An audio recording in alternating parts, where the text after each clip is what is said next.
Okay, let's talk about April 18th, 2026. This is a date that is going to go down in P-pop history. Seriously, the internet is absolutely buzzing, and for really good reason. SB19's own company, Onesie Entertainment, just dropped what they are literally calling a world domination plan.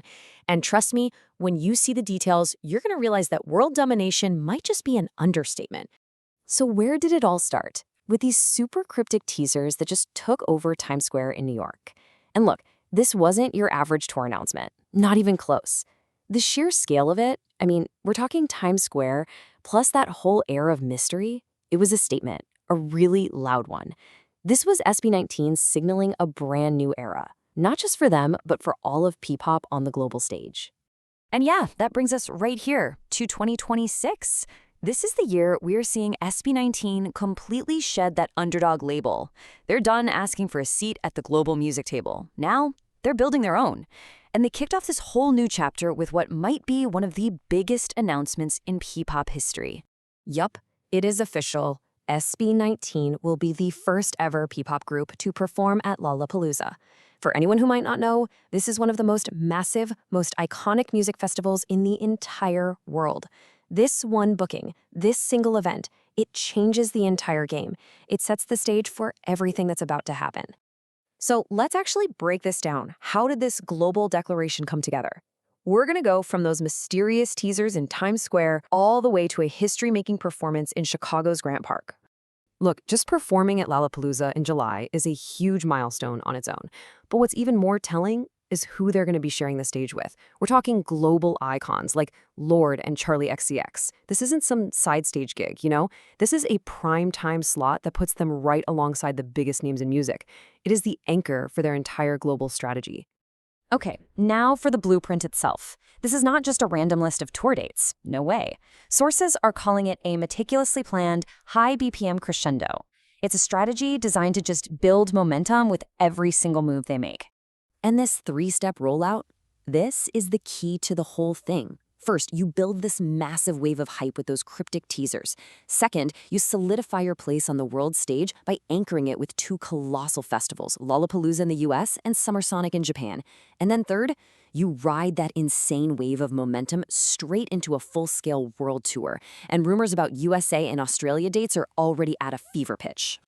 And if you look at this timeline, it's pretty wild. Even as they were wrapping up their huge trilogy concert finale in Manila this month, the global plan was already firing on all cylinders. We've got Lollapalooza confirmed for July, Summer Sonic for August, and then those highly anticipated, though still rumored, tour legs later in the year. It's a relentless schedule, and it's all part of a calculated plan for maximum global impact.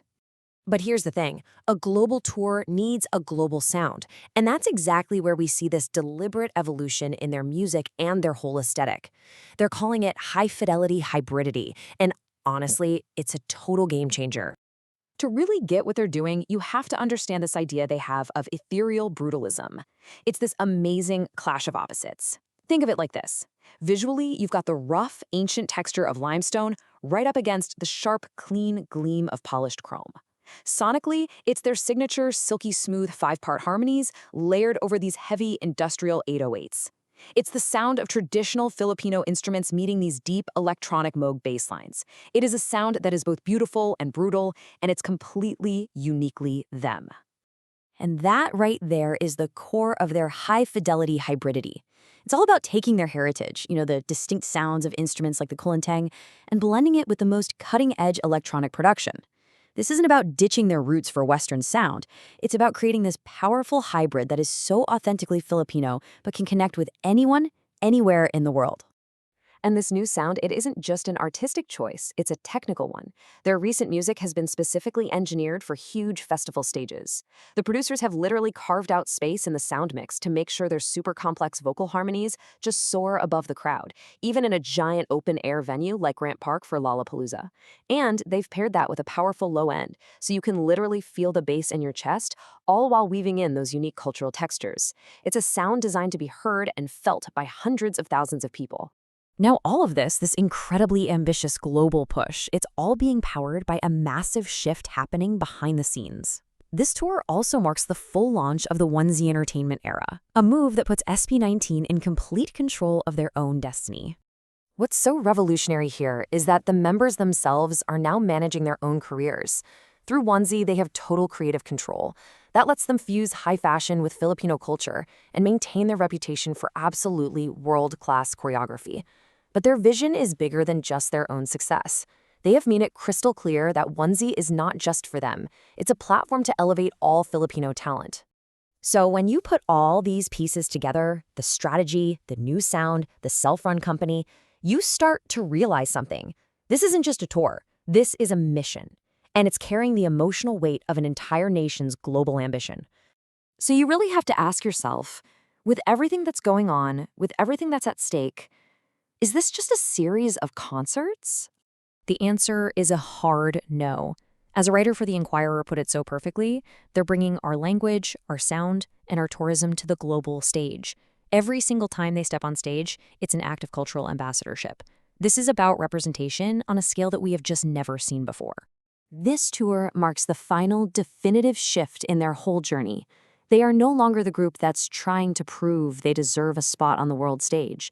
They are now the group that walks out with the undeniable confidence of, we belong here. So as they stand right on the edge of global stardom, with this perfectly crafted plan and a nation's hopes right behind them, there's really only one question left. After you've achieved world domination, what's next?